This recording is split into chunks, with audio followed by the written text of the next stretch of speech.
Hi everyone. I'm Supriya Gandhi, and thank you for joining this webinar. And I hope you and your family are staying safe and during this difficult time. Okay, let me introduce myself and the team before we start.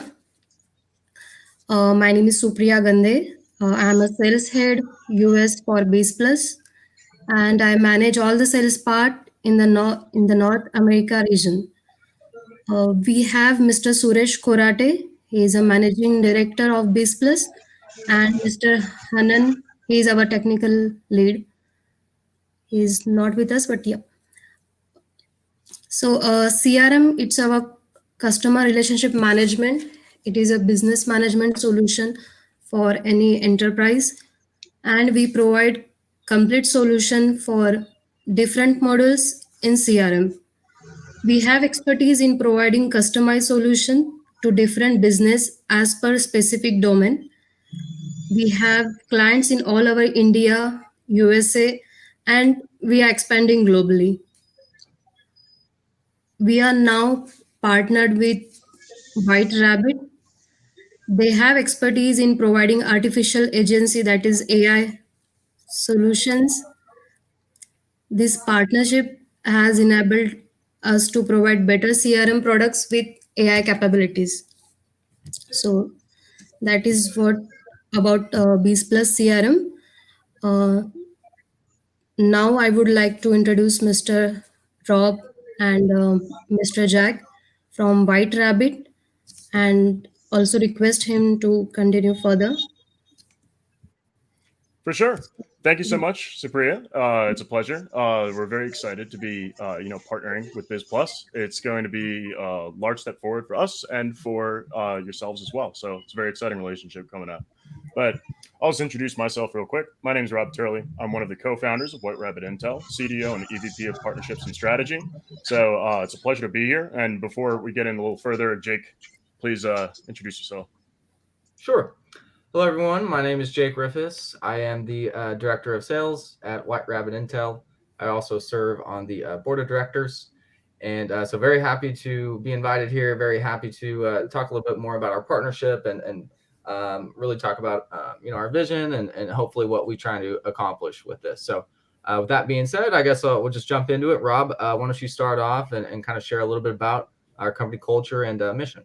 Sure. Sounds good. So our overall mission is to make advanced artificial intelligence analytics highly affordable, available, and commoditized so that small and medium-sized businesses, as well as enterprise, are able to have a solution to do better business without the large ticket behind it.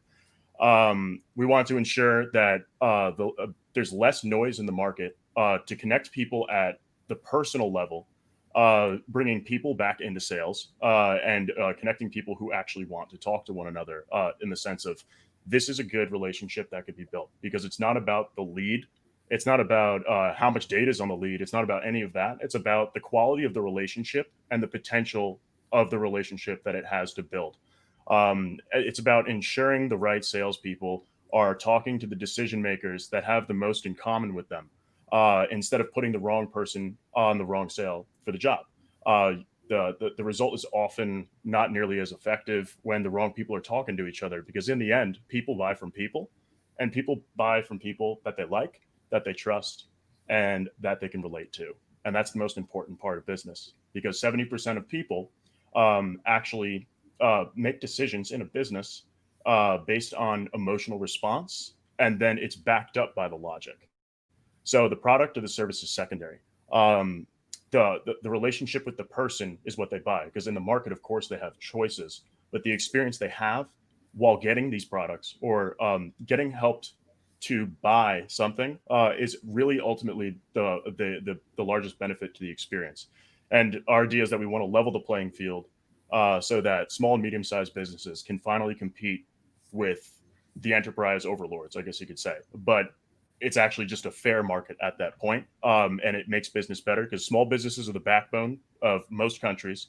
Medium-sized businesses are also the backbone, as well as enterprise, which are super important to the entire ecosystem, but all should really have a fair share and have that data availability that's going to give them that real power to know what their business is about, what's working, what's not working, and to understand yourself and your business as a whole to ensure that the right connections are being made and that, to help with your micro economy and the whole macro. So really making the world a better place. Nice. So Rob, basically what we're trying to do is figure out how to use technology and machines to connect people to other people, based on interests, based on morals, based on values, because, we've all had these phone calls, these meetings with people, and you say, wow, that was a great meeting. I mean, we had fun. I liked actually talking to the person. And what was even better, they liked our business. So I think that's pretty cool. Right. Yeah. There's nothing more magical than talking to someone like he was saying that where you could just feel that it's right. You're like, I have so much in common with this person. You really hit it off, and it's almost like you become their best friend. Those are the people that others want to do business with. If you're that person for that business, they're going to do business with you. And even if they're already using a competitor, they're highly likely to actually move to working with you as long as you keep nurturing that relationship. They're going to be open to that switch, even if it does take time and effort to do something like that. But as we said before, it's the relationship that's built that counts the most toward them. If they're not happy with their competitor, they won't want to do business with them. Awesome. You guys, thank you for sharing the feedback on the audio. Can you guys hear me okay? Can you hear Rob okay? Everything all good? Just want to make sure we don't need to tweak any. Yeah, we can hear. Yeah, Okay. continue. Okay, cool. And just something maybe worth mentioning is we want to keep this as interactive as possible. So anytime you guys have any questions, feel free to fire them off, and we'll try and answer them as best as possible. But just to give you a little idea, we operate in two main areas: partnerships, and we have an individual platform as well. But essentially, White Rabbit strives to help companies analyze data to create insights in, we call them the buckets: sales, marketing, customer success, and operations management. So the first bucket that we'll touch into would be sales. So Rob, how can White Rabbit technology work with CRM in order to help salespeople's lives easier? Oh, for sure. So, especially in a situation like this, and when I say the situation, I mean connecting these two technologies together. It's like peanut butter and jelly, really. They were meant to be.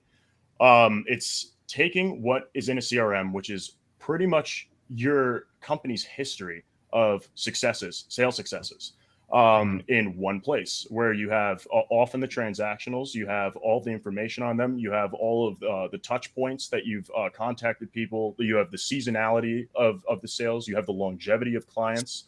It's your whole company's history in one place. So what we do is that we process that information because all of the answers and a lot of predictions can be made inside of there. So instead of trying to find out, who am I selling to? Who's my target? Often, even if you're talking to a CEO, they're going to give you an answer that sounds kind of like this. We're targeting chief revenue officers in Southern California at software companies who do 10 million more or more in revenue annually. And that's about as deep as they can get. That doesn't actually mean anything. There's nothing targeted about that. And people use all of these lead gen platforms and everything to query for just that, when that really has nothing to do with the target. And this would explain why the cold call success rate is only 2% right now. What we do is that we're able to look at all of this, create an ideal customer persona automatically that is individual to each salesperson. And that means looking at their unique selling style, their personality traits. It's looking at their morals, their values, as well as the interests to connect them to decision makers that have the highest probability of having a positive engagement with that person. So they connect at a personal level. And if you look at it in the sense of, Jim, who is a salesperson at, your company, he's great at relationship building. Meanwhile, Nancy at your company is great at really aggressive direct sales. So If you take Nancy instead of Jim and you're just doing regular lead distribution to all the people in your company, like, oh, you get 500, you get 500, you get, that's ineffective, because you can have a super hot lead. They would love to do business with you, but you put Nancy, who's an aggressive closer, on James, who's the decision maker, who's a relationship builder. And before you even spoke to that decision maker, you've lost the sale. Because when you put an aggressive closer on someone who wants to just hang out and build a relationship, it's going to insult them a lot of the times, where they feel like they've been rushed, like you're just trying to hard sell them, and that there's nothing in it for them, it's in it for you. So that is not the right person to be using Nancy for. You would want Jim on that naturally, but how do you tell? You could tell by looking at their personality through, profiling analytics, psychographic analytics, which is one of the main things that we do that no other business is offering at this point. Super important. Most people do behavioral, but the behavior of a person has nothing to do with a business decision. That's where that disconnect is. Sure, the behavior of a person is great, but it's connecting with them to build a relationship so you can actually do business with them. And it builds that level of trust for you to penetrate into that business, and then have the trust for them to actually vet you and understand if it works for them or not. Well, depending on how your sales team goes, but it would be able to identify upsell opportunities and to understand what that probability of engagement and acquisition is. But that's kind of the whole of the entire thing there. Cool. Well, thank you for that, Rob. I do want to release a poll right now. I would love to get your guys' feedback pertaining to leads. New business, it's important. It's what makes companies tick. So how much per month are either you or your company would you say are spending, on leads right now? And the poll's in the top right corner, in case you need to know. So yep. Nice. First one's in, free. No, $0 spent. That would be incredible. Mm-hmm. Cool. Couple more. Yeah, so getting a couple bits of feedback here. It looks like there's a few that don't spend any money. There are a couple that are in the $0 to $100 range, and then there are a couple that are actually 1,000 plus as well. So that's something that we're trying to solve, is how can we bring a cost-effective solution to drive new business and compare it and contrast it with CRM. Okay. Right. So the second area that we work in would be the marketing area. So, market research, it's a pretty lengthy process for the most part, and 5 to 7 weeks. Organizations are tasked with asking themselves, do they do that in-house? Do they allocate some time in their internal marketing team to conduct surveys, to make calls, to meet people, to gain market feedback? Or do they hire an outsourced firm to do that? So one of the things that we're working to alleviate is by being able to analyze data that we can really mitigate, a lot of that process time. Rob, you have any feedback there? Absolutely. So when we say that we help with this process, a lot of businesses have the data already to understand exactly who's going to engage with their content and who they sell to.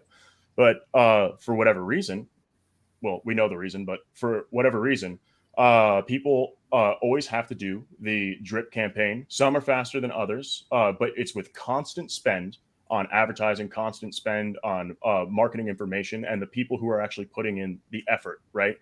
So it's that labor where instead of focusing on something that's more progressive and innovative, they're focusing on just the labor behind that to find it. So 5 to 7 weeks later, you start seeing some return on your investment.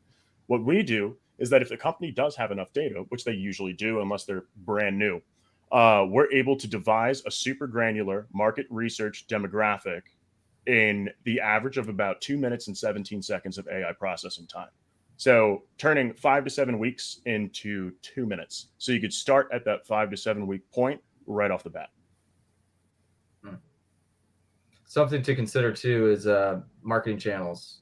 Because, we invest in SEO, maybe Facebook ads, partnerships. If you have the ability to take a look at those channels and compare them in terms of return on investment, We're finding that that's pretty handy if you could do that, in a quick amount of time as well. Right. Yeah. And understanding which channels are actually the most profitable as well. It ties into that. So is it worth actually marketing to the demographic that is relevant to that area type of thing? Right. Right.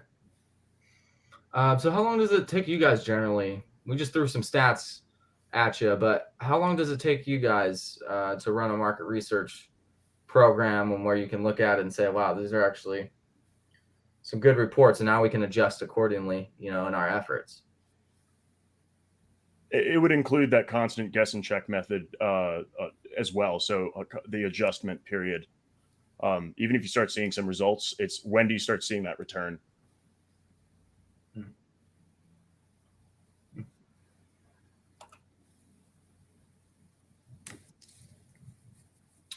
Cool.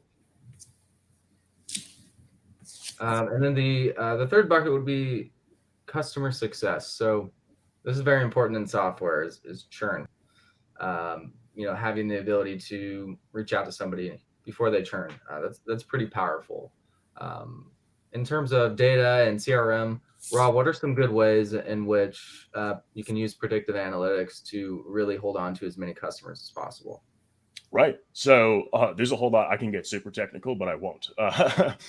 So being able to understand churn and being able to understand upsell opportunities is a very difficult thing to do, because if you reach out too soon, you're going to annoy them perhaps, or it's too soon, or they may not just they may just not be ready yet. And then when do you reach out again? How do you know when the time is right? When it comes to customer loss, you usually don't see it coming unless it's a relationship that's been breaking down over time and you can tell. It needs to be pretty loud about that too. But usually it's just like they're gone. You've lost that customer. You don't even know why. But guess what? They're no longer doing business with you. And you ask them to fill out a survey to say, hey, why did you leave? They're 9 times out of 10 not going to fill it out. Right. So getting that feedback is hard to better understand that. So what we're able to do using a predictive analytics and advanced algorithms, mathematics, we can look at what the longevity of a certain type of client is going to look like. Now, we would look at how have you done business with people like that or that industry in the past. We would look at how has the relationship progressed with this client. We would look at the money velocity. If people are not familiar with that term, it's the amount of money that's spent. That would be a liquidity rate of when they're willing to spend. And this would be further than just with you. It's that company as a whole. How much do they spend on accounting? How much do they spend on marketing? How much do they spend on legal? And what is their ability to spend and cross-reference it with the revenue and other aspects to be able to understand, yeah, this person now is the right time. Or if they've had a certain amount of growth and it's, they qualify for the larger package because it's time to upgrade. And sometimes those things can lead to loss as well, where if they feel like they outgrew your company because they just aren't aware that you have something that can, often companies have something that can actually they can offer for people who are becoming larger or enterprise, when usually it's a small business type of a platform. I think this would work best with software in this sense. But that could be the reason why they leave, where they qualify to be upsold, but they're also at risk of loss because they qualify to be upsold. So it's pivotal to get in touch with them at the right time to ensure that, it happens, right?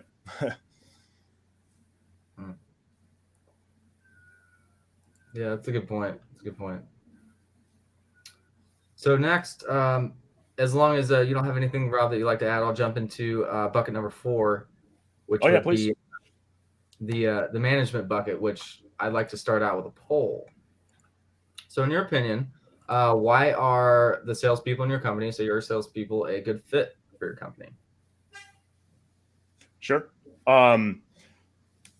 We're I was gonna say we're gonna be going deeper into this area of when it comes to like an HR perspective as we innovate further. We have it pretty well put together for salespeople right now, but getting deeper into that's something that we're going to continue on. So it's exciting. Perfect. Mm-hmm. And yeah, if you guys didn't see it, I did release the poll on the right-hand side. why are your salespeople a good fit for your company? Is it training, leadership? Maybe they're very talented or very experienced, or maybe it's just you have a superior product. All right, got to vote for talent, experience. Yeah, it's hard to beat a good salesperson. No matter the product. They say a good salesperson can sell the product, whatever the product is. I sell Right. ice to. Well, You're right. And that has to do with the relationships that they can build. So if they're talking to the right people, then and they can build a relationship, that's where their talent really comes in because it's like perfect for them. Relationship building is you and I think it's important. It's something that we like to encourage at White Rabbit Intel, but there are other organizations that do not encourage relationship building. But that's another topic. That's hitting quota. That's hitting calls. This is simply product, talent, leadership. So we have a couple votes. It looks like talent and experience is the winner. Rob, your thoughts? Right. My thoughts on that are help identify what that talent is, where they have talent, and why that's happening, why their experience is actually benefiting them at such a deep level, and ensuring that that person can use their talents the right way by talking to the people and the businesses that coincide with their beliefs, their processes, and to better understand what they're doing to help train the other salespeople who are not seeing that type of success. Excuse me. So how do you do Um, that? are you asking me or? Yep. Okay, gotcha. Um, so a way to do that is to see, you'll be able to see what their ideal customer persona is, and then understand what other people's customer personas are, and compare it to the demographic that is created. So your target demographic, and then see what the differences are. You can kind of find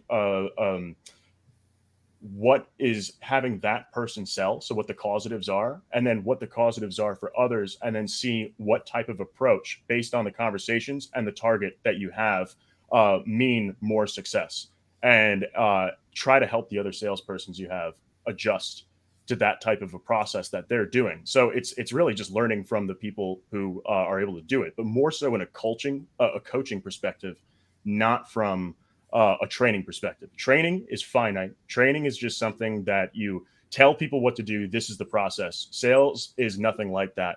So it would be in the sense of allow them to use their skills, their talents, and have them understand what makes them tick. Have them understand what their strengths and weaknesses are, so you can help push them to become better at the other things that they're lacking with, but mostly to have them push forward with that talent and help them build that to become even stronger, because that's where they're really going to shine. Though the other talents, the other processes are still important to learn.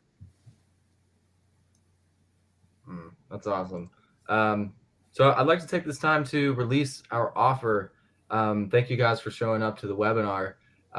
For our platform, we're willing to give away a free month for the individual user, which will be a pro plan, or 2 months if you sign up for the team plan. So share the link in the sidebar if you feel free to check it out.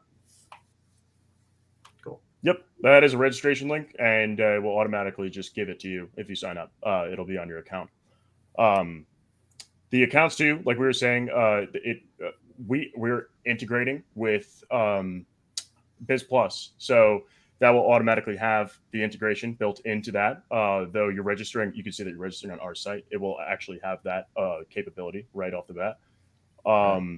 And of course, you can always use our platform standalone if it's better for you separate, and it's work, and then it will be able to process the data through BizPlus to the platform if that's your preferred method. If you do want them split, it's still connected. So, yeah, we gained some feedback over the months of some interest in the individual platform, but also in conjunction with CRM, because it's easier to just keep everything all inclusive in one place. At least, that's our opinion for sure.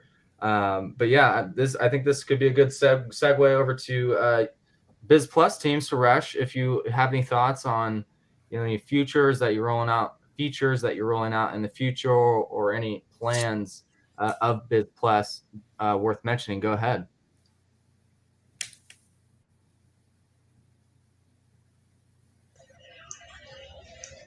Yeah, hi.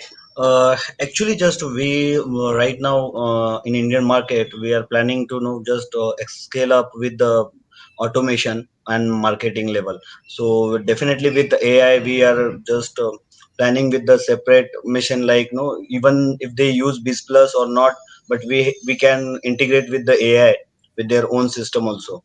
So ultimately, the aim is like they will get the full access of marketing and automation.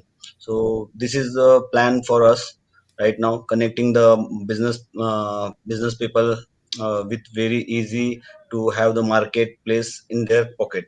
So that is the plan actually right now. That sounds great, and that's the direction that I mean. For example, we actually did a very deep analysis and report of the CRM marketplace of for 2019, the year of 2019, the whole thing on over 750 CRMs, so almost every single one in existence.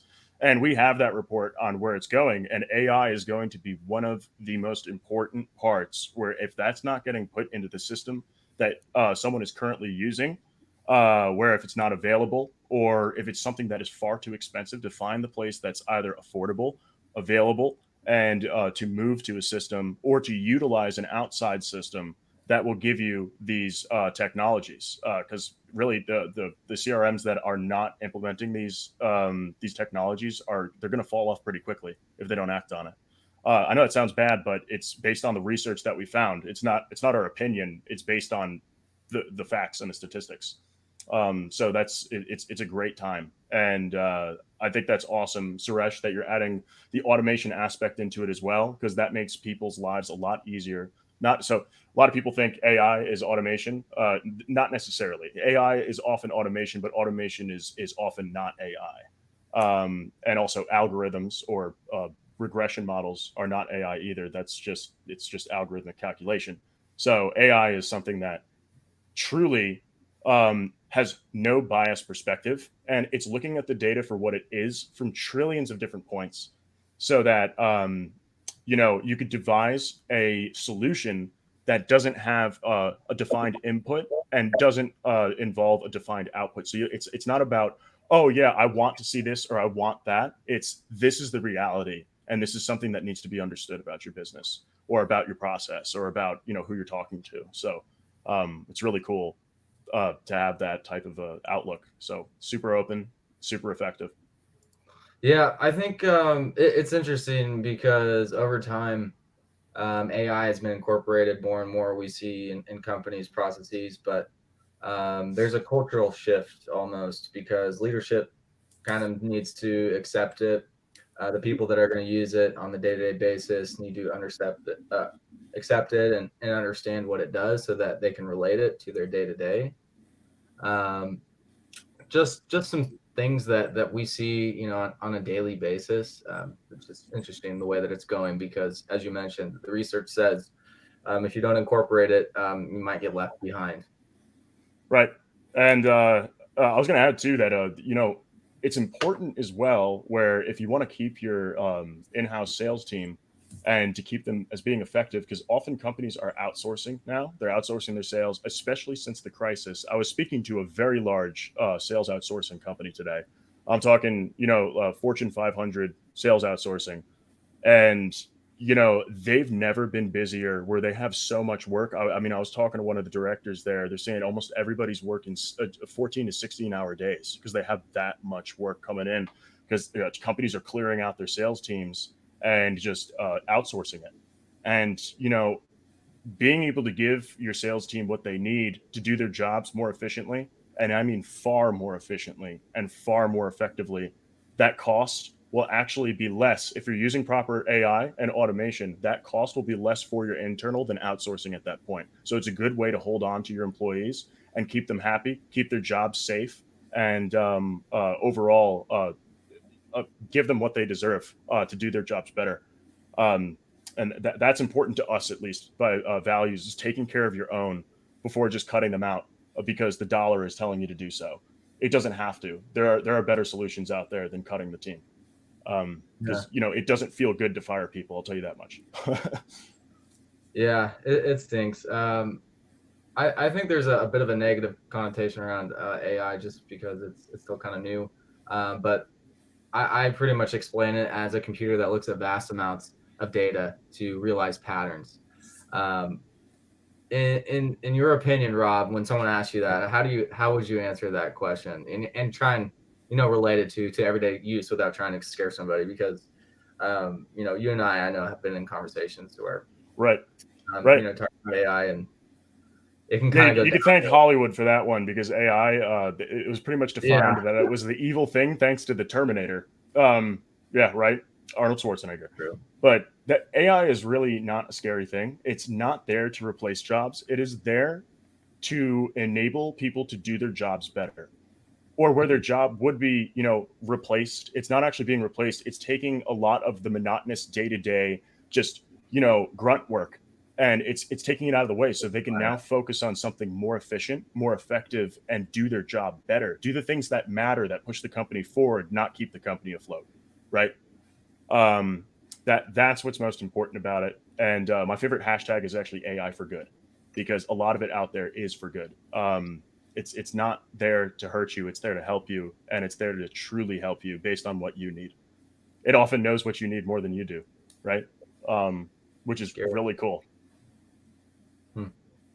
Yeah, that's cool. So, Rob, talk a little bit about the vision that we have with White Rabbit, as well as BizPlus CRM. Think about a couple months down the road, maybe a year down the road. What can we start thinking about and expecting from this partnership? Sure. So our vision really is to be able to build a technology and an ecosystem where companies can work with one another, and they could just do business better. They can communicate better to eliminate the noise in the market, and to overall have a better experience, and have this data be openly available, and to enable businesses to become data driven, to drive the evolution of the B2B initiative. That's what we want to do. We want to it doesn't matter how much money you have. It doesn't matter how much revenue your company's bringing in. It's to have it be available for everybody so they can see what's going on to help them grow, and there aren't roadblocks to keep them from doing so. That's really, it's for the best reason of doing business properly and understanding what you're doing right and wrong. It's that simple. It's what is your company doing right and wrong? And so many businesses cannot answer that question, and if they do, they're missing out a lot of things. There's a lot of things missing in what they think is going wrong, or where they think they need to go. Another part of our vision is to enable change. So many companies are stagnant. They don't want to change because, if it ain't broke, don't fix it is my least favorite term, because unless it's something like a chair or like this stand right here, if it's not broken, don't fix. No, that's not true, because the market is constantly shifting and changing, and if you don't change, you get left behind. A competitor will they'll run circles around you. You won't even know they're coming either. It could be a brand new company that's doing something new. So it's just, keep up with it, and understand that change is a good thing. Change will allow you to grow. It will help you. It's scary because of the uncertainty, but change is truly what drives a business and makes a difference in a modern market.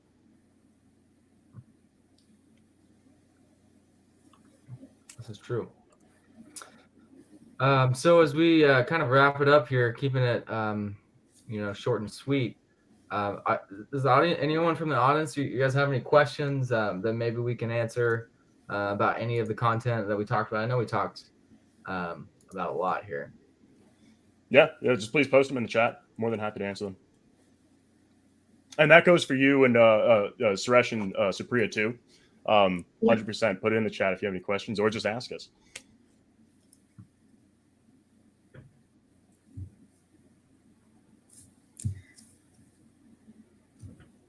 No, it's good. It's good. You sure? Yeah, it was All right. really good. Yeah, informative. Sure. Yep. Is there anything that you may be curious about? Of what's the potential? Where could we see this going? If you do have any questions like that, I'm more than happy. Suresh? No, it's okay. All right, perfect. I think we were pretty clear, Jake. I love it. That means we accomplished our goal here. Yeah, it's perfect. Yeah, great. Hope you all enjoyed it. It was a pleasure to be here. Thank you so much. Again, my name is Rob Turley, co-founder of White Rabbit Intel, and my awesome colleague Jake here. He's our sales director. Fantastic dude. Definitely spark up a conversation with him about this if you thought it was cool. If you thought it was really awesome, you want to learn more, he's the man. Thank you, Rob. Certainly enjoyed this webinar, and thank you guys again for taking a little bit time out of your day to hear about what we have planned. Hopefully, you took a little value away from it. Yeah, kick it over to you guys. Supriya, Suresh, any closing notes? We can actually, we can share them the no this recording also, right? Correct. Yeah. This is recorded. Please don't hesitate to reach out. You should get an email notification following our departure here as well if you would like to access the recording. Yes. Yeah. Yeah, anytime, Mahavir. I'm glad you enjoyed it. We're very happy to be doing this. So we'll be having another one of these too in the next following weeks.